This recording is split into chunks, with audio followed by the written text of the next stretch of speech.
Hi hello everyone, welcome back to my channel. ಎಲ್ಲರೂ ಹೇಗಿದ್ದೀರಾ? ಚೆನ್ನಾಗಿದ್ದೀರಾ ಅಂತ ಭಾವಿಸ್ತೀನಿ. ನಾನು ಕೂಡ ಚೆನ್ನಾಗಿದ್ದೀನಿ. ನಾನು ಇವತ್ತು ಸಿಂಪಲ್ಲಾಗಿ ಒಂದು ಕ್ಯಾರೆಟ್ ಹಲ್ವ ಮಾಡ್ತಾಯಿದ್ದೀನಿ. ಕ್ಯಾರೆಟ್ ಹಲ್ವಕ್ಕೆ ಮೊದಲಿಗೆ ಕ್ಯಾರೆಟ್ ಬೇಕು, ಮತ್ತು ಒಂದು ಪ್ಯಾನ್ಗೆ ಇಟ್ಕೊಂಡ್ಬಿಟ್ಟು ತುಪ್ಪ ಹಾಕ್ಕೋಬೇಕು. ತುಪ್ಪ ಹಾಕ್ಕೊಂಡ ನಂತರ ಅದಕ್ಕೆ ಕ್ಯಾರೆಟ್ ಹಾಕಿ 2 ಸ್ಪೂನ್ ತುಪ್ಪ ಹಾಕ್ಕೊಂಡಿದ್ದೀನಿ ನಾನಿಲ್ಲಿ. ಪ್ಯಾನ್ ಬಿಸಿ ಆಗ್ತಿದ್ದಂಗೆ ತುಪ್ಪ ಹಾಕ್ಕೊಂಡು ತುಪ್ಪನ ಬಿಸಿ ಮಾಡ್ಕೊತಿದ್ದಂಗೆ ಒಂದು 3 ಕ್ಯಾರೆಟ್ ಅಷ್ಟು ತುರ್ಕೊಂಡಿದ್ದೀನಿ. 3 ಕ್ಯಾರೆಟ್ ತುರಿದಿರೋ ಕ್ಯಾರೆಟ್ನ ಹಾಕಿ ನಾನು ಚೆನ್ನಾಗಿ ಫ್ರೈ ಮಾಡ್ತಾಯಿದ್ದೀನಿ.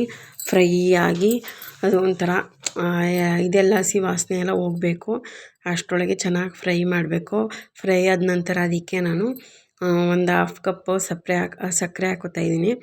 ಸಕ್ಕರೆ ಹಾಕ್ಕೊಂಡ ನಂತರ ಅದನ್ನು ಸ್ವಲ್ಪ ಚೆನ್ನಾಗಿ ಫ್ರೈ ಮಾಡಬೇಕು. ಫ್ರೈ ಆದ ನಂತರ ಅದನ್ನು ನೀಟಾಗಿ ಸಕ್ಕರೆ ಹಾಕೋತಿದ್ದೀನಿ ನಾನಿಲ್ಲಿ. ಸಕ್ಕರೆ ಹಾಕ್ಕೊಂಡು ಸ್ವಲ್ಪ ನೀಟಾಗಿ ಮಿಕ್ಸ್ ಮಾಡ್ಕೋಬೇಕಾಗುತ್ತೆ. ಮಿಕ್ಸ್ ಮಾಡ್ಕೊಂಡ ನಂತರ ಅದನ್ನು ಚೆನ್ನಾಗಿ ಸ್ವಲ್ಪ ಅದರಲ್ಲೂ ಕುಕ್ ಮಾಡಬೇಕಾಗುತ್ತೆ.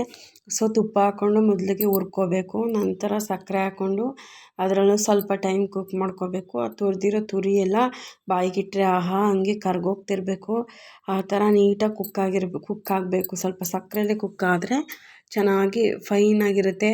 ಬಾಯೊಳಗಡೆ ಹಾಕಿದ ತಕ್ಷಣ ನೀಟಾಗಿ ಕರಗೋಗುತ್ತೆ.